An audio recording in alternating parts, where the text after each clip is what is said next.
Thank you so much, Bethany. And thank you guys for allowing me to come onto this platform. Super excited to learn more from you. And hopefully, you get something out of my presentation as well. The three key areas that I'm going to focus on is effective prompt engineering, AI supported market analysis, and data driven decision making. Specifically, obviously, as we think about our students becoming business leaders of tomorrow. So, those are the three key areas. And this is involving simple activities, assignment, read designs, and an ethical use frameworks as well. The two areas that I always tend to focus on when I'm in the classroom is understanding these concept of academia and then also the concept of industry. I do believe that both of them are very, very much important to our students as they move on from academia, they have to transition into industry. So thinking about peer-reviewed insights is more of that academic approach, where we look at the AI adoption and accelerating across industries. Obviously, it's measuring gains in productivity, forecasting accuracy, and decision quality. On the Fortune 500 front, which I'll have a few examples here in a moment, AI diagnostics and predictive service models, surgical robots, which I've had some experiences with from Medtronic, to AI-supported R&D and portfolio optimization at Thermo Fisher Scientific. So thinking about why it matters is the first point, right? And then we think through the three essential AI competencies, right? And I talked about this a moment ago. Prompt engineering, making sure that we look at AI supported market analysis. Again, my area of expertise is really around marketing, and then data driven decision making. And so these are the foundation skills and that are really essential, right, in order to excel beyond what we used to have in the 2000s and on. So the first one is the prompt engineering. When you think about that, it's really the ability to design structured contextual prompts that guide AI toward accurate, ethical, and actionable outputs. My experiences at GE Healthcare had the opportunity to look at structured prompts to generate predictive maintenance insights, improving service efficiencies and contributing to 5.5% service revenue growth. What does that look like in the classroom? I would take that into an activity or we call it a prompt rewrite challenge, right? And so give students a vague prompt, have them rewrite it using their role, context, their constraints, output format, and then compare results within the classroom. That's one example for, again, prompt engineering. The next thing to think about around prompt engineering is actually something that's based back to the literature. So published back in 23, there's the RISE model. So that's where you look at the role, the input, the steps, and the expected output. So the role being, again, the simple framework for high quality AI response, define the expert persona and perspective, looking at what we do in terms of input for providing data, context, any constraints. And then we look at the steps. So outline the logic behind it, the reasoning behind it, any comparisons. And then we look at that expected output, specify the format and type of output you expect. Right. So when we're asking students to model in this framework, we start to get a different level of thinking versus simply, copy and pasting something that they might have gotten from a chat GPT or another component. So the second competency, AI supported market analysis, that's where we're defining as AI synthesized market data, competitor moves, pricing trends, customer sentiment in minutes, right? We leverage looking at different platforms and looking at different reviews that are out there. Again, leveraging the technology. Example of that was at Medtronic. I used AI supported analytics to identify 300 million in software as a service opportunities, shaping 40 million robotics platform roadmap, right? And so, how does that translate to classroom activity? An AI powered market scan. So, identifying competitors, right? It's a more centralized and simplistic way of doing that. Summarizing market trends, building a SWOT analysis, which we often see in a lot of these marketing courses, and then recommending strategic moves, right? So when we think about that in the market analysis teaching framework, we think about triangulation, so having multiple sources. We think about cross-checking with industry reports, bias detection, and then obviously ethical sourcing. It's interesting how we have shifted from having to do this in multiple sites versus potentially having it in one area. And then the third one is the competency around data-driven decision making, defining that as AI enabling faster, more accurate decisions when paired. not on its own, not solo, but when paired. That's the key. So Thermo Fisher Scientific, I worked there and looked at re-engineering KPIs, so your key performance indicators, and optimizing a $25 million operating budget, improving capital allocation during a record 39 billion revenue year. And how does that translate? So looking at that from a classroom perspective, AI enhanced decision lab, right? So input a business scenario, ask AI for options, evaluate the risk, ROI, and feasibility, and then present a recommendation. Part of that data-driven decision making also teaches students to ask AI for multiple options, right? They're not solely focused on one. They're getting the pros and the cons that are around it, not again just focused on one area. They're quantifying those financial impacts. They're identifying the risks and those risk assumptions that are out there. And then are making a final decision supported by data, not just by what a system told them, right? It's multiple layers and not just one area. There is a model called the ACT model, which is acknowledge when AI is used, cite the tool and the prompt, and then transforming that output. So no copy and paste. I think that's critical. And again, I have some peer reviewed research that supports it when you're looking at providing a student the opportunity to leverage AI in the classroom, right? So just it's almost like citing your sources. Again, I've talked about three of these, but the last I'll say is Procter& Gamble, Bristol Myers Squibb, Sigma Aldrich, and Sun Chemical in terms of case studies. Use your own experiences, right? And what maybe institutions are doing today or in industry because this is the correlation when people graduate and move on into from academia into industry, and they have to have some correlation. So AI supported R&D, product lifecycle optimization, market forecasting, cost reduction analytics. These are just a few things that I was able to do from a industry perspective. Classroom assignments that this could relate back to AI powered marketing plan. We always talk about marketing plans. Students can use AI to identify segments, build personas. That's really critical. Draft messaging and even validate with data. They have AI enhanced operations simulations. So students can input operational constraints, ask AI for optimization strategies, compare outcomes. And then the last one there is AI supported financial modeling, where we're asking the AI model to provide a revenue model, right? There is the validation piece that is important. So we have to understand validation assumptions and then present a CFO ready summary, right? And so with all of that, I would say, how do we, implement this as educators tomorrow? You have to add AI to existing assignments. Don't create new ones. Require prompt logs. So you can ask the students to actually provide you with the log of all the prompts and the information that they've been able to solidify when in their project or their assignment. But that should be a requirement. Use AI for drafting, students to, for refinement. So, hey, here's my paper, refine or help me to edit. Teach bias detection. That's another important piece there. And I'm sure some of you might heard the term hallucination. So those are another layer to that. And then you use AI to accelerate feedback cycles. So getting additional feedback. If we were preparing our future ready leaders, we'll make sure that we have a guided AI. We validate the AI. We're challenging the AI. We're using AI ethically. And then we're making decisions with AI supported data. And with that, I welcome anyone to connect with me if you have any questions and appreciate your time.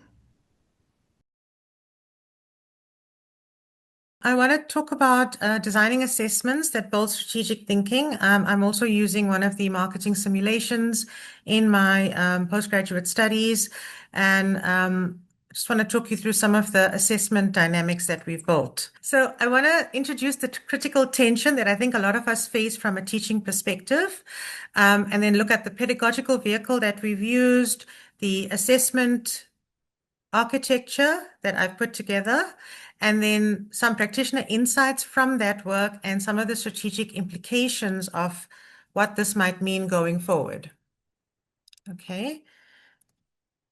So one of the key things that we find when we're looking at assessments is that we want to create strategic thinkers. We want to create graduates that can go out into the workplace and actually look at a situation and immediately say, okay, these are some of the things that we need to change from a very strategic perspective and from an analytical perspective.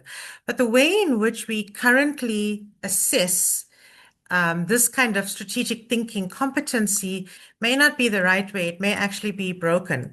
We rely on static case studies where 2020 is hindsight. So you can look back and you can look at this is what we should have done. This is how we should have done it. And we can say hindsight is 2020. Or we have a lot of descriptive essays where we are asking students to rely on memorization rather than analysis and strategy. And obviously, the AI impact on education has been huge. If we give students very descriptive essays or even case studies, they can simply plug that into AI and come out with a potential solution.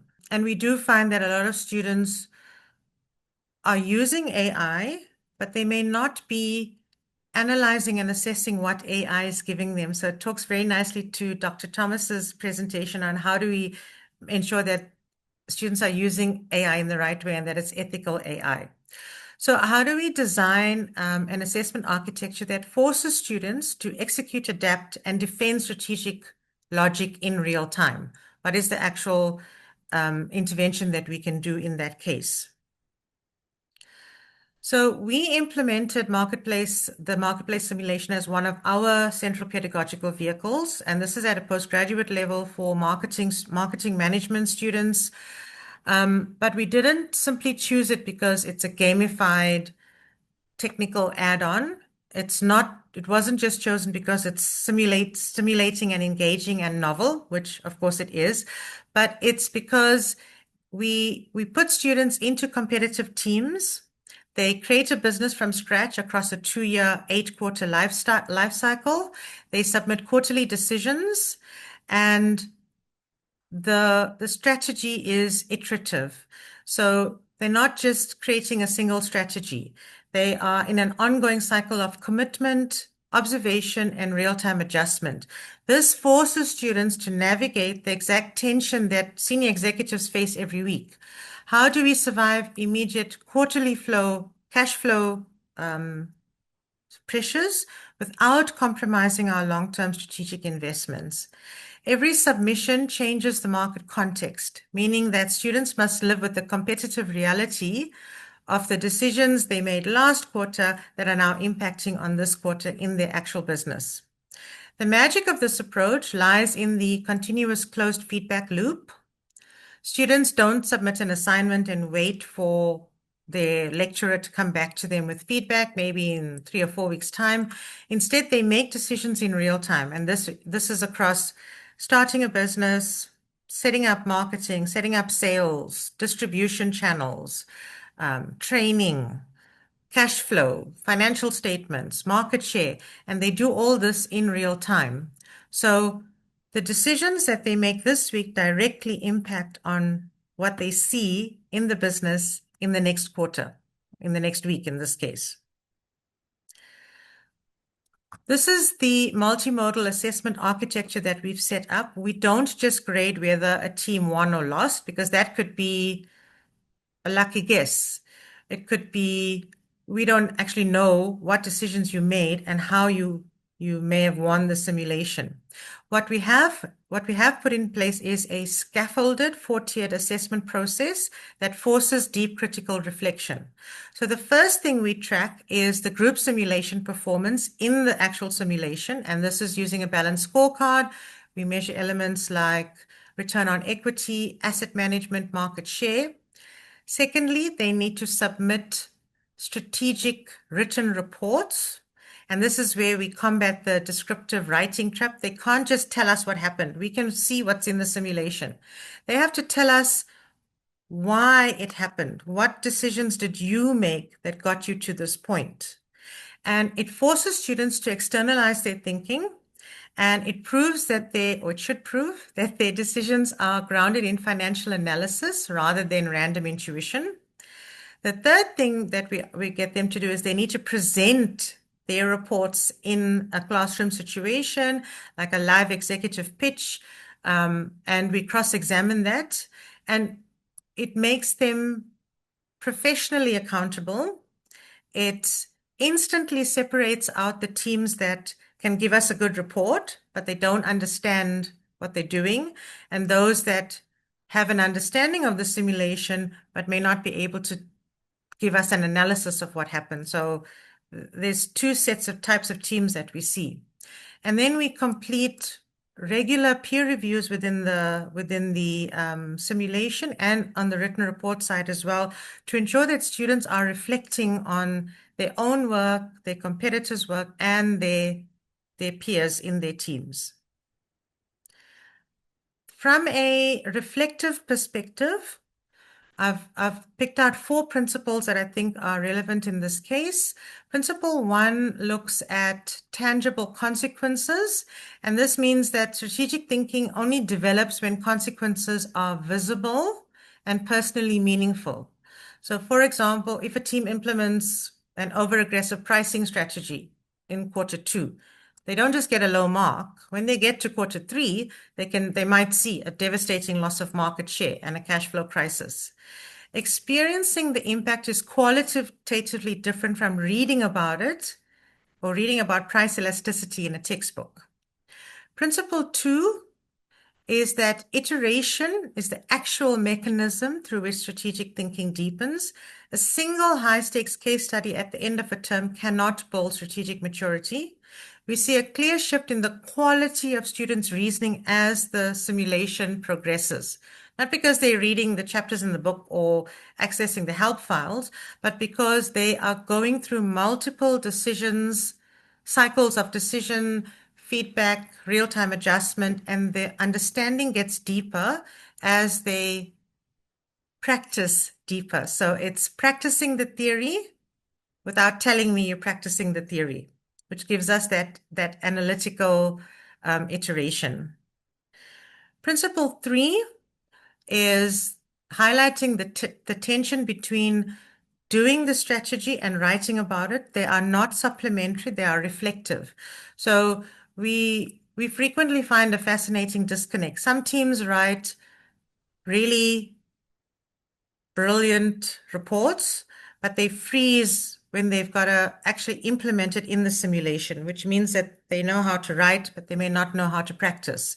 Some teams excel in the simulation, but they write very poor reports, which shows that potentially some of the decisions that they're making in the simulation are actually intuitive. They're not understanding what they're actually doing.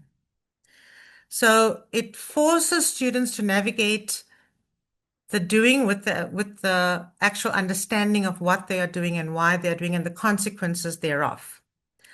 The principle 4 shows that peer review builds a critical evaluative dimension that self-assessment alone cannot reach. Critiquing another team's strategy requires students to develop clear criteria for what does good actually look like, but they also critique their teammates, they critique themselves, and they also look at, I critique myself like this. This is what my colleagues actually think. What's the difference? Are we on par? And it allows them to steer away from superficial social feedback toward metric-driven peer evaluations. And this is a vital boardroom capability. Finally, in terms of broader implications for business and marketing education, we need to move beyond validating dynamic strategic accountability. Dynamic professional environments expose the severe limits of static theory. Therefore, postgraduate assessment must prioritize dynamic, multimodal, and AI-resilient architecture to forge genuinely strategic minds. Bearing in mind, we're not saying that they shouldn't use AI again, but they need to use AI in the right way. We do not build strategic thinkers by asking them to write about strategy. We build them by creating authentic professional environments where they must execute, adapt, and live with the consequences of their decisions in real time, with the hope that they are taking these skills back into the working environment and they are able to support that in their working environment as well. Thank you very much. And if you would like to contact me as well, this is my email address. And thank you very much for the time as well. Good evening, everyone. Once again, my name is Jennifer Namutebi from Nkumba University. I am a business psychologist, and yeah, I do engage in a lot of work in business and education. Today, my interest is in sharing research on learning through marketplace simulations with hope of building a future-ready business leaders in a world that is changing rapidly. For us to truly understand why this innovation really matters, we must look at the current landscape. Higher education is undergoing rapid digital transformation. And as a result, it's demanding completely new kinds of skills for business graduates. However, as they are demanding that, we also realize that there's a key issue, and those are the bottlenecks when it comes to experiencing digital education. Some of the constraints include poor internet, weak digital systems, connectivity disruptions, unequal digital access, and a lack of interactive learning tools. This calls for a change in how we actually teach, moving from the passive traditional lectures to finding something that is supportive when it comes to active decision making. So that was the need that we identified, and that called for a change. We need to also find out before we engaged what are some of the theories behind that can help us to actually support this kind of path. One of them was the experiential learning theory, and it's focused basically on learning that occurs through experience, through reflection, conceptualization, and even experimentation. So we needed a tool or an innovation that can actually tap into that kind of aspect. And simulations enable participants to apply theory, that is what they have learned, evaluate outcomes, and also continuously improve on their strategies as they play around. But because we're also engaging people at master's level, these are masters of business administration students, they come with various baggage. They have stress at work, they have stress at home, and they also have stress now at school. So trying to manage that and maneuver and still deliver, we thought of the aspect of ensuring that their mental health and well-being is also taken into consideration. So that's why we tapped into positive psychology, specifically the positive education lens, trying to see how learning environments can be tuned to ensure that there is engagement, that they tap into strength, that there is collaboration, and then affecting positively the well-being of students. And again, simulations tend to foster this kind of environment because it allows teamwork, problem solving, and even engagement when it comes to learning, as we'll see. So what was the teaching innovation? We got MBA students.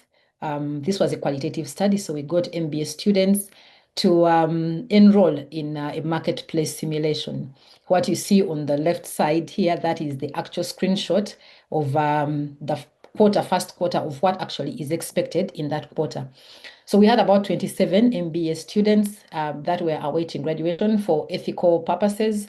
We had to look for students that, because as the one who was instructing, so I had to find people who really did not have, that I would not really influence. So those are the ones who are basically done with classwork and we're just awaiting graduation.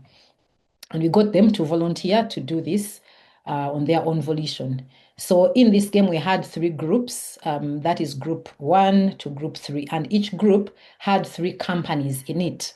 And each company had 3 members, so that is the total of 27. And we enrolled them in this venture capitalist game, which has 6 stages, right from setting up a business to full operationalization of this business. And under quarter 1, as you can see, you're expected to name a company, assign roles, establish personal goals and team norms, analyze market survey, all the way to setting up a production facility because they were selling 3D carbon bikes as a product. And target locations included Amsterdam, New York, Rio, and more. And then this game was played for about 6 to 10 weeks during class settings because we had to tap into the actual class time, which is usually 3 hours for a lecture. So we aimed to have at least them play 3 hours for each phase so that we are able to finish the 6 phases. What are some of the findings? Through the qualitative reflections and observations, it was revealed that indeed there was growth of our students in 3 main areas. One of them is strategic thinking. Students quickly learned how to plan long-term business goals and predict market trends because they were supposed because we're competing with each other. So they had to think strategically, think long term. How do I make myself, how do I impact, if I'm not working well in this quarter, how do I make the next quarter even better? So they were actually thinking along those lines. But also there was great change when it came to adaptability and agility because they had to make rapid changes. At times you put a product out there and it's not well received. So they had to ask themselves, what is it? Is it the price that is a problem? Is it poor design? Is it advertising? What can I do to change this? Because you have other people competing with you in this same game. And the market demands are also shifting. So they had to think on their feet and think quickly. And these are some of the skills we need for future ready business leaders. And then most importantly, it was also successful when it came to bridging classroom theories with the practice, because before it was only the classroom theories. But now with that knowledge, they were able to turn it into practice during these high-stake business scenarios. The other finding, which is now in terms of learner psychology, was driving well-being and professional identity. What did we find here? The business simulation game fostered a shift in how MBA participants basically perceived themselves and approached business decision making. One of them was enhanced strategic confidence. Because of playing this game at different levels, setting up a business, seeing problems and trying to solve them, strategically thinking about decisions, they had greater self-belief or self-efficacy in this. So their confidence actually to succeed rose highly. Then there was professional identity development. They transitioned from thinking as classroom students to acting as future business leaders because they felt that now I can actually run this business and do this business and do it well. And then, of course, the aspect of resilience through experience, because there are times when things were not working well in one quarter, but they did not stop. This is a game they played for basically more than a month. So that was resilience to keep coming back, to play again the next quarter and the next quarter. And in there, they were learning, they were persevering, they were making decisions, and then learning how to work under uncertainty. And even when setbacks came in, they were able to bounce back from these setbacks. Again, we cannot say that this entire research was not without any challenges. One of the challenges was delayed progression, resulting in time pressures during decision making. How was this possible? Because we're playing in groups and competing against each other in a particular group. One group or company cannot progress until all the other companies have submitted their decisions for them to be able to progress to the next level. So that held some teams back, and to try and make sure that they move to the next level. So they were rushed into making decisions, and that became a challenge on their part. The other part was team coordination and consensus building, because we're working in teams. Again, the challenges that come with working in teams, agreeing on what to do, everyone thinking that I think my way is the best. So they had challenges in there.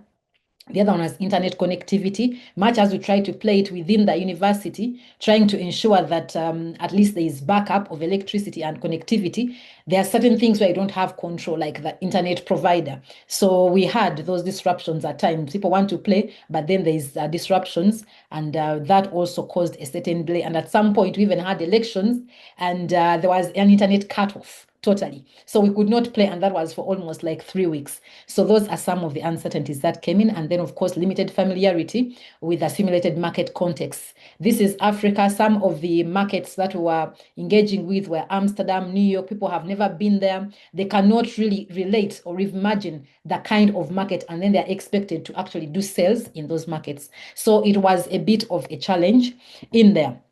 Nonetheless, there are a number of lessons that we can learn. One of them is that we can learn by doing. And simulation offers that because it gives us that experience that we can use, and it drives a deeper understanding and engagement when you actually do something and learn from it. You learn from your mistakes and move on. Of course, it also teaches that teamwork matters a lot because they had to collaborate when it came to making decisions or even pushing each other when someone felt like, I think maybe I should stop. But they kept encouraging each other, supporting each other, and working together till the end. And then it also gives us a lesson when it comes to resilience over constraints, that yes, setbacks will always be there, but we must always learn how to adapt, because in real business, that is what actually happens. And then, of course, there was learning when it came to reflection, because every after phase they had to look at the reports, reflect and think, what am I doing wrong? How can I do this better? Before they could actually move forward. And reflection tends to actually inform better decision making. And then it also helped us, one of the things that we learn is that when we use these simulations,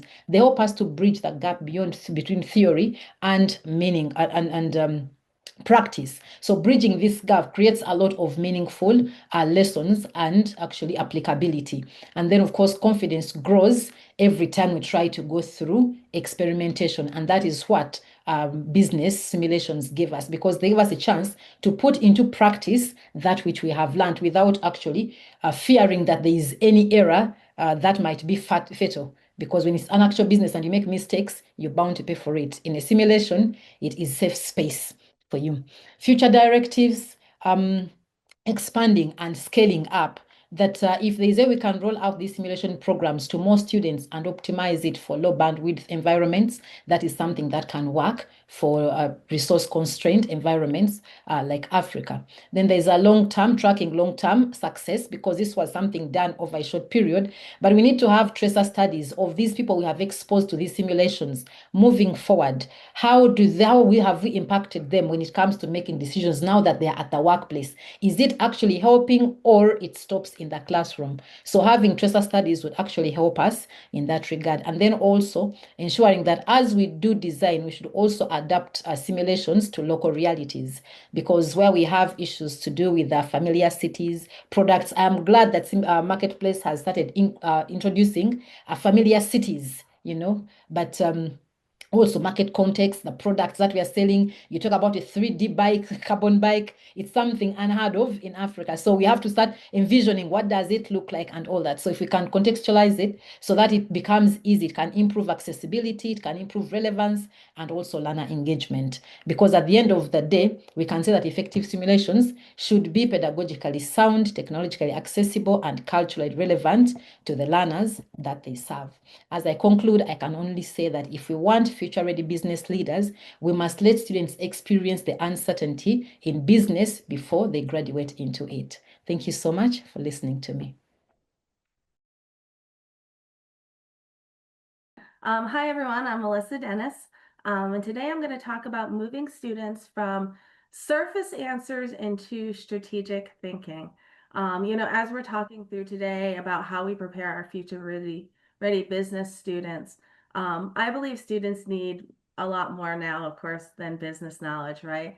They need structured routines for thinking through ambiguity and generating options, and making strategic choices under a lot of uncertainty.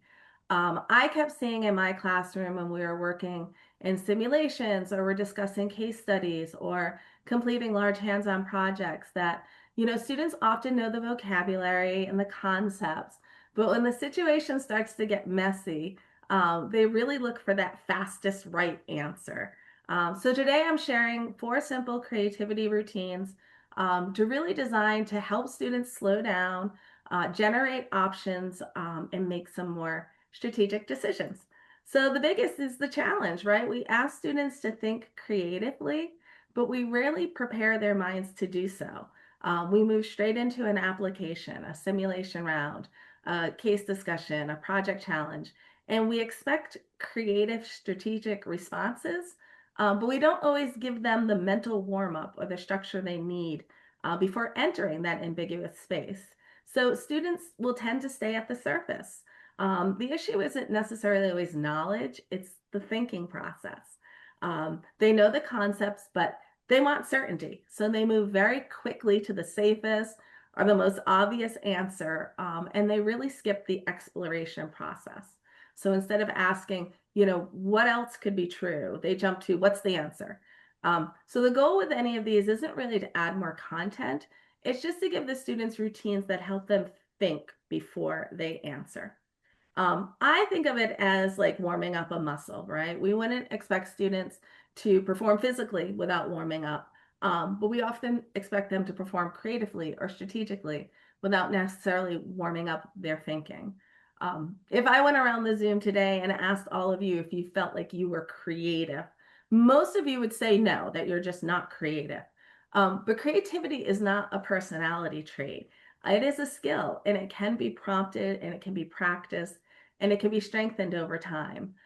So even a 5-minute thinking routine can help students shift from reacting to really exploring. So this slide for me is kind of the heart of the session. Strategic thinking needs options. So a surface answer asks, what's the right answer? Creative thinking asks, what else could be possible? And then strategic thinking asks, what option best fits the audience, the context, and the goal that we're trying to achieve? So creativity isn't separate from strategy. It creates the options that strategy depends on. And if students are only generating that one kind of obvious answer, then there's not a whole lot of strategy involved. So the classroom shift is really from answer seeking to possibility generating. So instead of asking, what is the answer? It's trying to train students to ask questions like, what are the possibilities? What else could be true that we're not thinking about? What assumptions are we making that might not be true? What are other ways that we can solve this? So there's, several different routines that you can utilize. There's 4 routines that I use in my classroom a lot that I'm going to share that give students just a structure for working kind of inside ambiguity, understanding their audience, challenging assumptions they might have, really expanding on their options, and then reflecting on the decisions that they make as well. So the first technique is empathy mapping. And for those of you in marketing that have done customer journey mapping, it's very kind of similar to that, just a little more high level.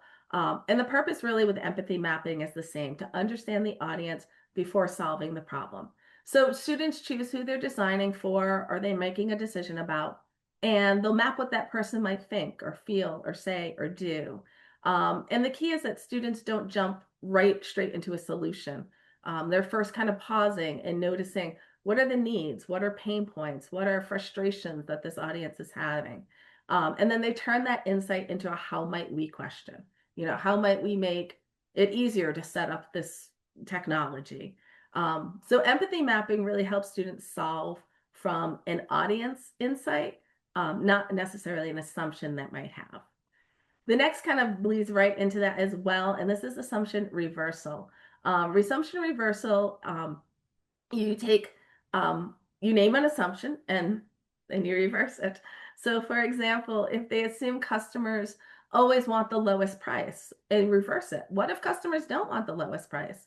What if customers want trust or convenience or speed or just a better experience? So you take that assumption, you reverse it, and you find new strategic possibilities to solve for that. So it's not really necessarily that the reversal is automatically correct, but it just opens up and helps showcase some of the hidden assumptions that we have about something. The third technique, and this one here I utilize a lot, is Scamper. So Scamper gives students really structured prompts to expand on an idea before judging it. So you could start this with any product, service, strategy, anything, solution. And what you're asking is, what could we substitute? What can we combine? What can we adapt, modify, put to another use, eliminate, or reverse? And this is really useful because a lot of students will stop at their first idea.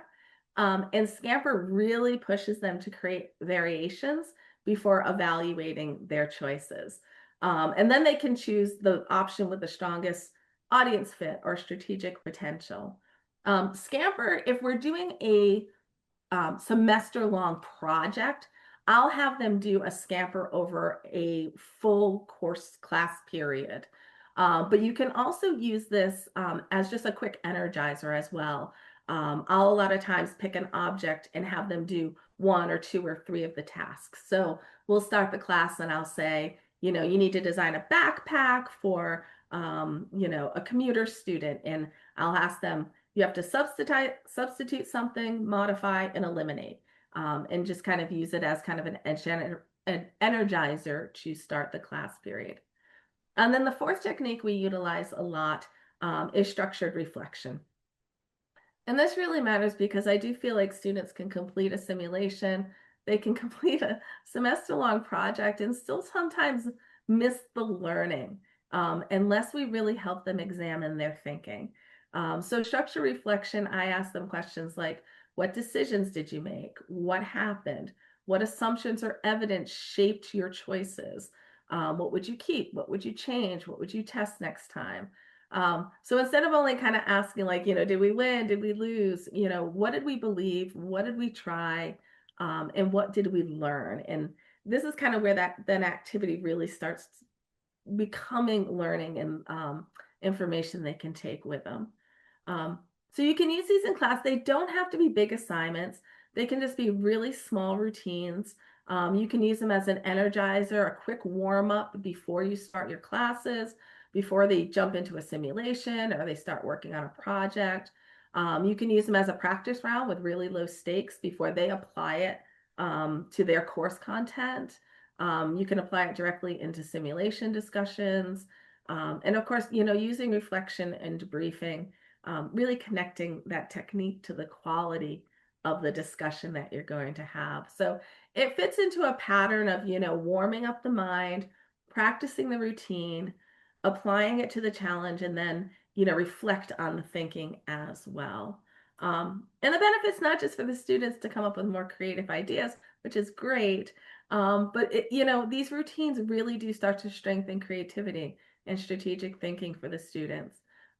For me as faculty, it really helps make ambiguity teachable.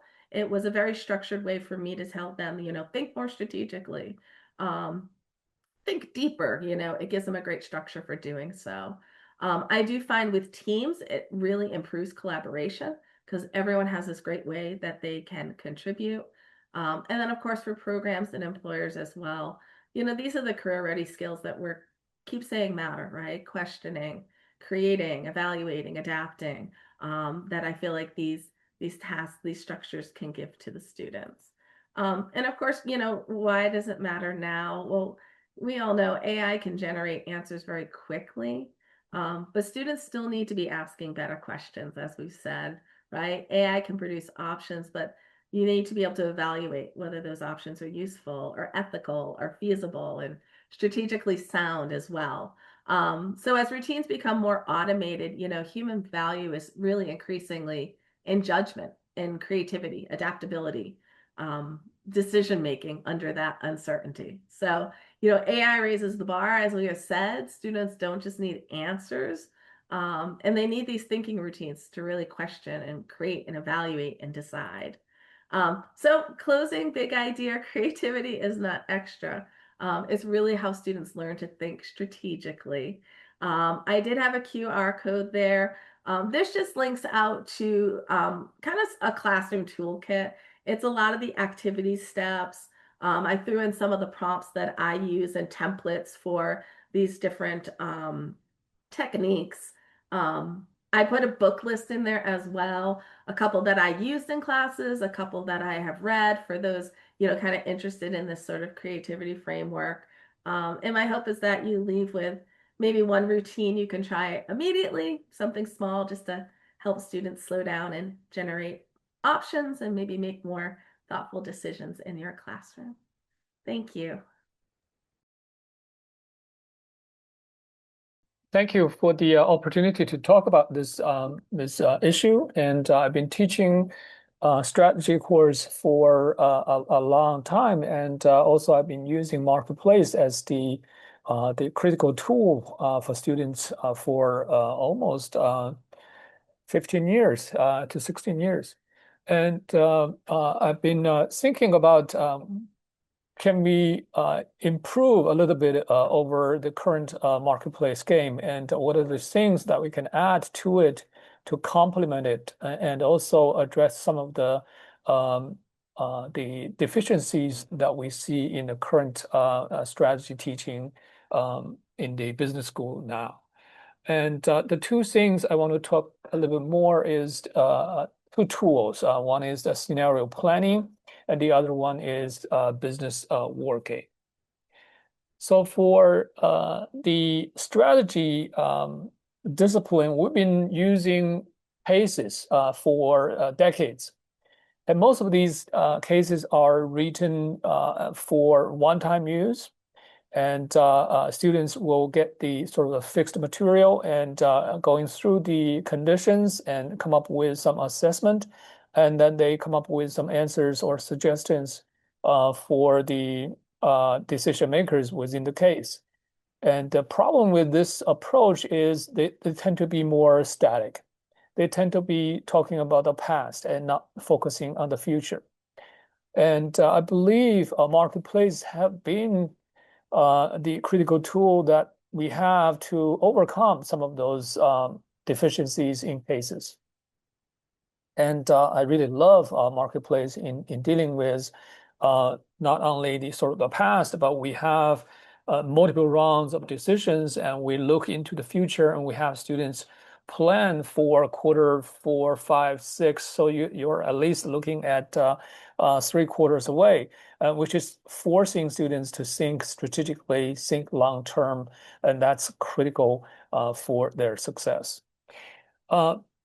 However, and as a longtime sort of practitioner of marketplace, and I see something that just not as optimal as I want it. The first thing is once you play marketplace long enough, or you probably will realize that it has some winning formula to it.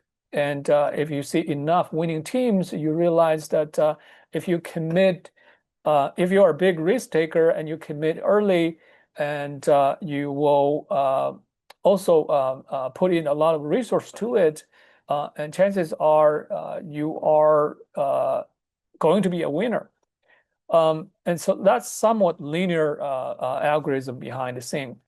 And students tend to say, if they realize that, that becomes a problem, and they will always say that the industry will be developing, and we are always on the rising curve, and the demand is always expanding, and so the sort of one-dimensional strategy will always win out. But reality tend to be a lot more complex, right? And in the future of any business, you will see different business, different industries will be at different stage of their industry life cycle. And sometimes you run into major industry disruptions like COVID, right? And that can totally disrupt or sort of make your original great expansion plan obsolete, and or leads to disastrous results. And so I think one thing we can add to the game or to the course design is that we want to have something called scenario planning, and give students the chance to explore different futures and different future directions.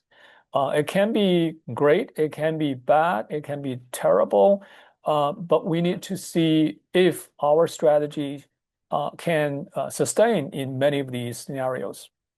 And so you need to sort of stress test your strategies, and you have to understand what are the different futures or different major disruptions that can happen. And once you decide on a particular scenario or a particular decision, you can really use business war game to stress test your original thinking, original strategy. And it certainly challenges your original assumption about a situation, about how an industry will evolve, what stage of development it is in, and so on and so forth. And in the business war game, and that's somewhat different from marketplace simulation as we see now, is that we add more stakeholders to it. Because in marketplace, we don't really talk about who are the suppliers, who are the actual customers, who are the regulators, who are the let's say the community that the company is in. And so we want to, in the business game, war game, we want to recreate a almost digital twin of the actual business world.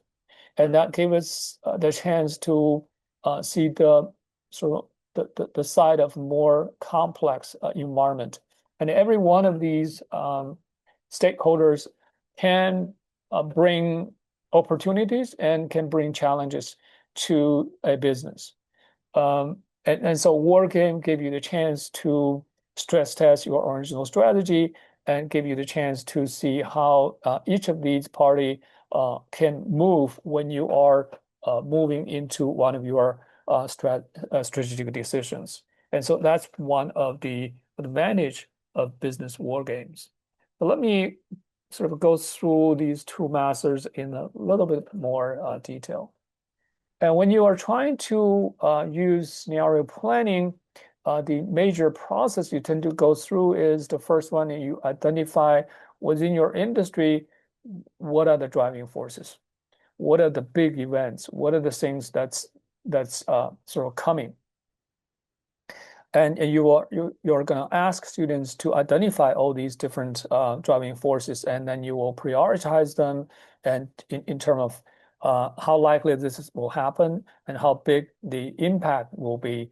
And eventually you will select out of all these driving forces the top two that you think is very important, have a big impact, and also very has a big chance of happening. And so that gave you the critical uncertainties, and then you will plot them onto this sort of 2x2. Then you have these 4 scenarios. And within each of the scenario, you will ask students to tell the story there, really come up with a narrative, a story about a particular scenario, and ask them sort of to live into that world and see how their firm will perform in that situation and how their strategy can sustain in that kind of a situation. When it comes to war game, one advantage of the war game is that we're not limited by the pre-assigned industry anymore. As of now, we have the biking and the computer industry. And with war game, you can customize in almost any industry you want, in any critical decisions a firm in any industry may face. And then you can sort of analyze the industry, the background, and you can come up with the background story. And after that, you can identify who are the players, who are the competing firms, who are the stakeholders in the marketing. And they are essentially simulating the environment you are in. Again, the government agencies, the customers, the suppliers, distributors, and so on and so forth. Once you have all these roles set up, and then you start to ask questions to the students, what's your first move? And without knowing what the other teams are going to do, without knowing what the other stakeholders will do. And once you present your first decision, first set of strategies, then you start to get feedback from all your stakeholders. And you are also going to see what the other competitors are planning to do. So that's your round 1. And with the new information collected from your stakeholders and also from your competitors, then you know what kind of things that you don't know before. And with these new information, you will go to your round 2. And typically in round 2, I'll inject some disruptions within the industry.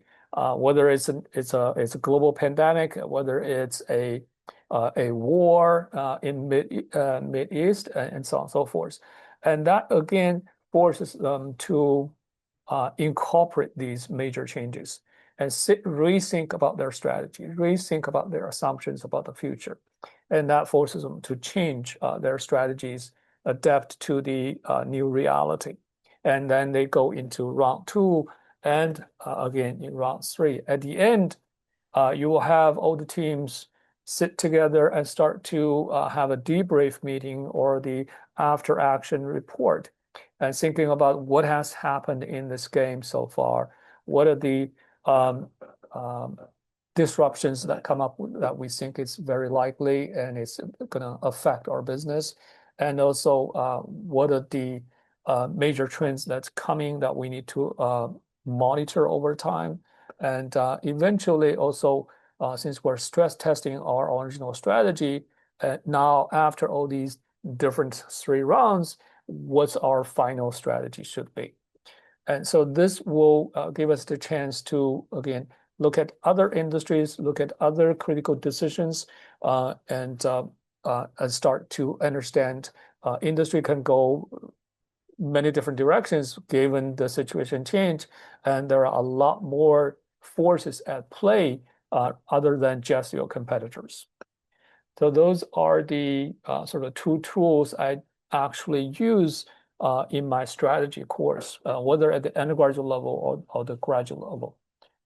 So within one course, I tend to give them the chance to play a little bit of scenario planning. And marketplace is my centerpiece, and I use that to sort of guide them through at least 10 weeks. And after that, I always run a war game, whether it's small mini war game with 2 rounds or more complete with 3 rounds. And that's my sort of understanding of what's missing with the current strategy teaching approach, and also what's potentially be expandable by marketplace to incorporate scenario planning to give students a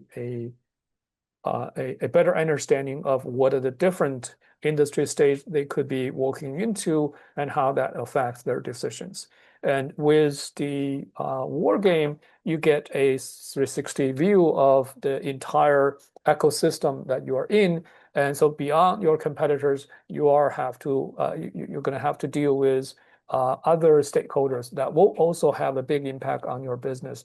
And you need to have them in your mind when you are making your strategy for the future. And so those are the things that I've been incorporating in my strategy teaching course. Hopefully it's going to be a little bit helpful for you guys. Thank you. Thank you so much for the welcoming and the amazing platform here with people that love to innovate and change the way we teach. Let me put this here. Okay, AI in the future of human-centered education. My name is Ranco. I'm from the Netherlands, but living in Colombia. So the AI trap, are we outsourcing our brains? Students are using AI for making homework. There are agents even that do a course online for you. And we as professors use it for different purposes, creating courses, but also for correction work. And there are some risks that we need to address here. And the AI trap is a serious risk. So once a long time ago, I heard a story about a marketing executive telling her team how she was using AI and increased her productivity. And one day she was fired. She was fired because she could not explain a new strategy, a new marketing strategy for her client. And I think that's the biggest risk that we have here at hand. We can't afford outsource our what can we afford to outsource in the AI age? And that's our cognitive skills. The AI trap is a real threat to our education and our life. So if we outsource our thinking to a robot, there's a big risk, and we need to find ways to bring humanity back to the classroom. So the challenge is to reinvent education to emphasize on the unique human skills, not just to integrate AI tools. There are many articles about how we use AI to become more productive, how to find AI materials, etc. But there's not a lot mentioned about how we can teach in the time of AI and how can we assess the learning curve of our students. So this is a case study from the Rosario University in Bogota, showing one way to avoid the AI trap using the business simulator conscious capitalism bike.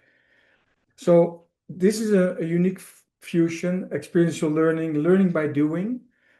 Student needs to own their learning, so they need to come prepared to class and prepare the readings. So it's more like a flipped classroom. And I use different brain-based learning principles that helps them to learn faster. The core of the course is the simulation, and they have to start this business end to end. And I love this because it's not just 5 variables that they can play around with, but it's really end to end running a business from human resource, finance, product development, but also make it in a sustainable way and thinking about how do we spend the money in being a good citizen. I came to the realization after my first semester teaching here that case studies and lectures are nice, but the concept of sustainability and leadership is very abstract for most of my students. And I learned the hard way when I became operational director of a boutique consultancy in Indonesia that even though I had my MBA, I didn't know how to lead our team of 25 consultants. I didn't know how to deal with finance or sales or with client work. So for me, one way was to create this environment with the simulation, a safe space where students can test drive their leadership skills and how they want to manage that in a simulation space. So the learning cycle is very simple. They start making the decisions, they reflect on it. So we use different moments. They have to present in the first and the last class to the whole group of the class. And in between, during the different rounds of decisions, they present to me as if I was the board member that asked them what is the reasoning, what is the logic that they took on their decisions. And then they have to reflect on the results and develop new strategies, make new scenarios, and then test them out and see what the results are again. Before, I was more like the dispenser, giving them all the information they needed, and they memorize it, go to the test, and that's it. Using this business simulator helped me to move to become more a business coach. And every class is different. Every dynamic of the group is different. So over time, they will get more and more coaching instead of lectures. So this rejects the whole thing that we have all the information, the banking concept of education where knowledge is passively deposited. Brain-based learning is one of the principles that I really love to apply in this class. So there are 6 different principles: emotions, all senses, repetition, creation, building upon, and focus. So, for example, emotions, I use it to give them, for example, at the beginning and at the end of the class, a mic in front of an auditorium to present their business or to reflect on their business journey so far. And this is super scary for them, but this helps them to learn and to use those emotions as tension to learn something new. Repetition, the simulation is beautiful designed, so it will repeat some of the elements, but also it will build upon. That's another principle in brain-based learning. So how does it look like in my class? We have 15 weeks in our semester. The first couple of weeks, I help them to get started. We read some additional articles about leadership and sustainability. And then in the second part, they really get into running their business, making these operational decisions on managing the products, pricing, etc., setting up the compensation and benefits. And then in the third part, it is more, they are more and more on their own. So in the first 6-7 weeks, I will walk alongside, we will do the reading together to make sure that they have a solid base to get started. But at the end, in the last 4 or 5 weeks, I will be more a consultant and give them time to consult with me, whether it's in class or outside of the classroom. And also they have the pitch, where they pitch for the 2.5 million investment, where everybody gets 2.5, but they get a different share price based on the pitch quality. So the question here is, did this work? This human-centered approach, did it work? So I used SciSpace to analyze some of the data of 2 cohorts. So semester 2 of last year and semester 1 of this year. And one thing that I want to explain to you today is how I convert the balanced scorecard, which is center of my grading, into a grade. So I use the DeepSeek to normalize the grades, the scores in the balanced scorecard, because they have different measures to make it fair. And then we count them up and we get a grade, whether it's in a 5 or a 100 scale. This really helps me to collect data, but also to make it very neutral. So they know, based on the balanced scorecard, this is my performance. So I tell them, everybody in the team need to contribute. This is a reflection of your teamwork. One big takeaway is that over time, during the semester, most of the teams are able to increase their performance with 15% or more. So that is a great observation in a year time, seeing that they are able. And of course, there are also teams that doesn't meet the 15%, but most of the teams, they are able to increase their performance. So what you can see here from last year, I had a really more challenging group. Last year was better. This year was a little bit more challenging. My grading is simple. 60% is individual. So they do the quizzes, the assurance of learning, the peer reviews, and then 40% is based on the balanced scorecard calculations that I share with them. So even if the group is underperforming, as you see, some groups have even 40 over a period of time, they still can make it and finish the course positively. What can we learn from this? And what is something that we can share with the future participants? And this is something very in line with what the students tell me at the end of the course. They tell me, okay, consistency. I need to start at the beginning to read and to take this game seriously. Secondly, early momentum matters. So at the beginning, if I'm able to give them the right base, if they are able to set up very successful, that helps them to have a good momentum for the rest of the game. The balanced scorecard is critical. They need to understand how to manipulate or how to influence the tool and to see how they can improve. And yes, recovery is possible. Some teams have a very rough start. Sometimes the team doesn't function very well, or they don't understand, or they don't spend enough time, and they came to the end and say, hey, we need to make it work. It is possible, but it's not very common that they will finish it well. What did we learn beyond the numbers? We teach them strategy, decision making, how to collaborate and problem solving, how to be emotional resilient, because they see the scores and they get very scared, how to self-management and use critical thinking. These are skills that are difficult to acquire in a traditional setting. So I believe that using this business simulator is the future, also in light with the AI. I ask my students, do you use AI? And they say, we have no idea. And I'm very happy with the AI coach that gives them more technical and guidance on the tool, on the simulation. I teach them in the last 5-6 weeks how they can use, for example, ChatGPT or other tools to get a little bit more insight. For example, how to make a financial analysis using the data in the business simulator, the balance scorecard, the balance sheet, the P&L, and to get some insights there. Still, they have to translate this information. They had to assess if it's correctly and then translate it into actions like we do in the real world. So how can we design our learning and work to build human skills? And I think creating this space with a business simulator is a good answer. So let's change the way we teach today for better learning outcomes tomorrow. My name is Ranco, and thank you for joining. Connect with me on LinkedIn and see you.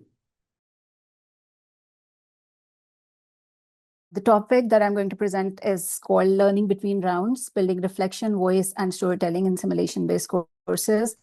So the exercises that I've incorporated in my, course that I teach with simulation, I've learned that a lot of instructors are also doing the similar kind of exercises. But I just want to give a quick disclaimer that whatever I'm going to share today is still very much a work in progress. I'm still in the process of collecting student evidence and student feedback as well. So it's not at all claiming that this is the right way to teach it. And I'm very much open to feedback as well. This is just a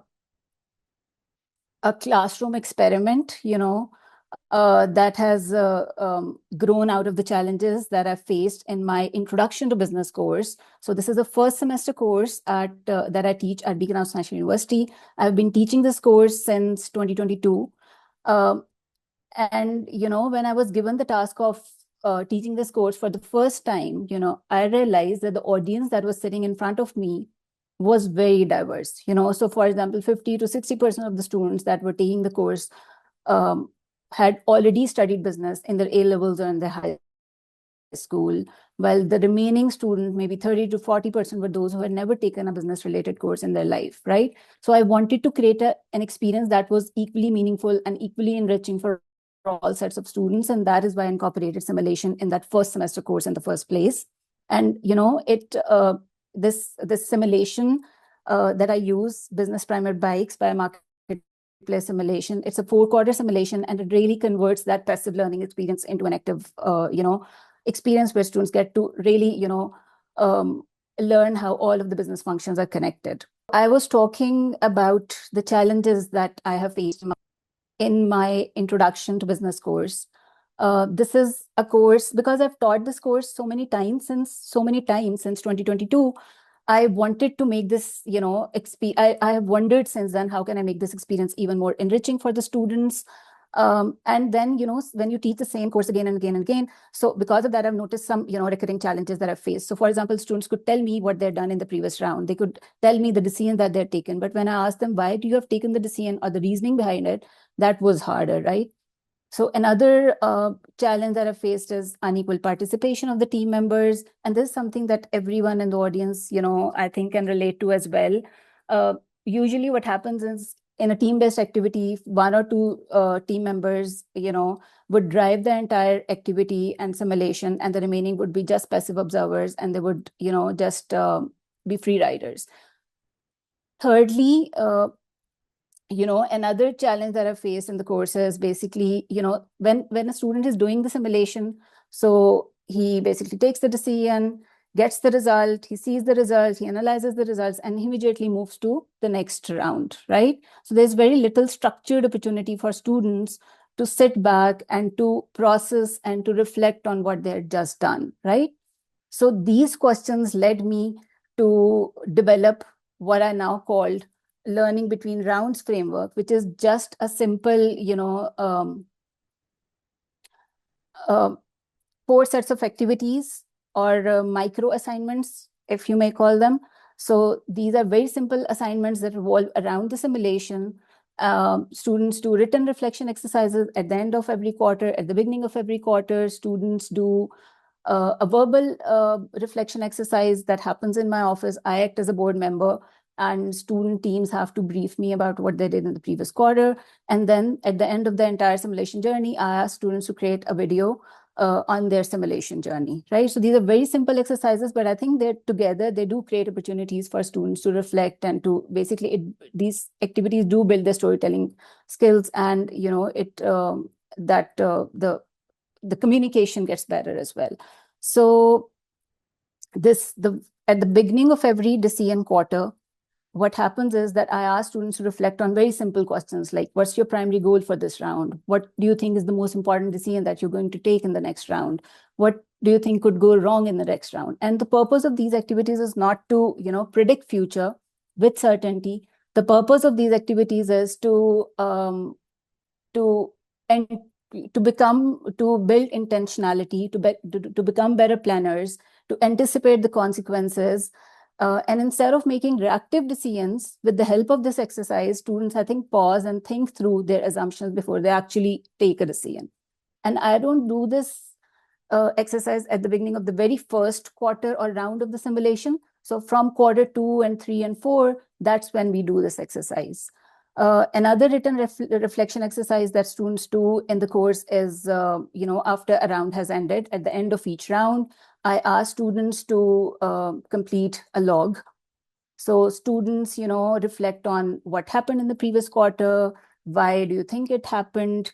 I think that's the most important question that you can ask students, because this is something that's going to build that diagnostic reasoning, and students will be able to connect their outcomes, with the mistakes or the decisions that they took in the previous round. So it builds causal reasoning.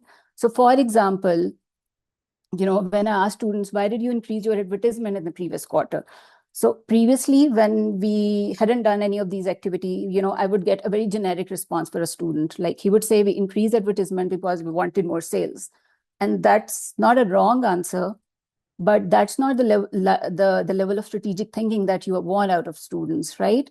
So over time, with the help of these reflection exercises, I've noticed that students' responses become more sophisticated. So at the beginning of the game, in the first quarter, second quarter, their responses are, they're very generic, and they just describe what they did in the previous quarter. So as the quarters pass and students had done a lot of these reflection exercises and they've practiced, the responses become more sophisticated. So they would start saying something like, we assume that by increasing advertisement, we'll be able to increase our sales, and we were able to increase the sales, but only a little.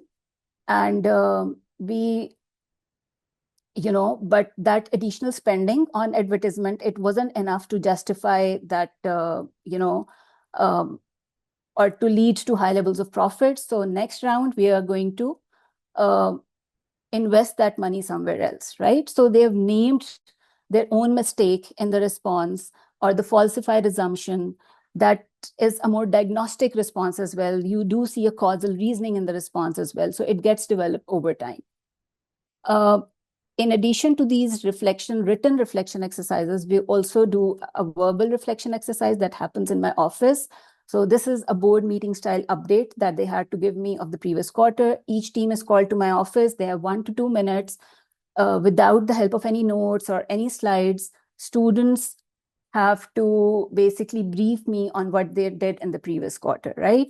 So students, they're not allowed to use any notes or slides, So in initial quarters, when they come to me, their responses are more prepared, they're more structured. And a lot of time I notice that their responses are generated from ChatGPT, and they've memorized the responses. But over time, students realize that they have to come prepared about the simulation, not the response, because I do a question answer session at the end of each briefing. So students know that I will cross question. I'll specifically ask a question from a student who is silent, right? So students understand the importance of preparing, and they understand that they have to prepare differently. And this is, I think, one exercise that I would want all of the instructors that are sitting here to try as well, because it really solves the problem of free riding, or maybe reduces the problem, not exactly solves it. Quiet students become more visible as well, because this activity happens privately in my office. They start preparing differently, because they understand that it's not about just drafting a response. It's more about, understanding what you did in the simulation. And since, these meetings are private, so students are more open. They are more open about the mistakes. They'll talk about the mistakes, or any, assumption that they had that didn't work out, or decision that they took that didn't work out. They openly discuss the strategy, because they're not discussing it in front of their competitors. So at the end of the entire simulation experience, I ask students to create a video This is just, 1 to 2 minute Instagram reel style video on their simulation journey. And this is probably the most enjoyable exercise for the students, but I would say this is insightful as well, because I give students complete creative freedom. They can create any type of video that they want to create. So for example, students have some of the videos that I've received from the students are more more structured videos. So they are maybe advertisement style videos. Some of the videos that I've received from students are very unstructured. They're just candid, raw videos where students talk about their strategy, or they talk about the conflicts that they face within the team, or they talked about how the overall learning experience for them. I've even received videos where students have created a role play or a skit around the simulation. Students have made a day in the life of a business student video as well. But this activity, it's quite insightful and it's quite revealing for me as an instructor, because students openly, because it's an open format, it's a format where students are comfortable with. So they openly talk about their, mistakes that they made or the conflicts that they face. So it builds that, skill of digital storytelling, where students synthesize everything that they did in the simulation into 1 or 2 minute video. Students and I make sure that I grade this activity not on the filmmaking or on the editing skills, but on how honest the reflection is. Were they able to synthesize everything within those 1 or 2 minutes, right? So I make sure that I don't just grade the video on how attractive it looks. These are the 4 interventions or exercises, that I've developed that I think really solves the problem of student reflection. And it does build that communication, but none of these activities are a substitute for the final pitch or a presentation that you would want a student to create. So thank you so much, everyone, for listening. If you'd like to connect, this is my email address. You can see my email address as well as the link to my LinkedIn profile. If any of you is interested in the templates that I use for the written reflection exercises, or the instruction that I give to students for those verbal exercises or the video, I've shared those with Bethany, and I'm sure Bethany can share with anyone who's interested. I have also shared some of the videos with students as videos of students with Bethany as well. So if anyone is interested, I'm sure Bethany can make those available for you. So thank you so much.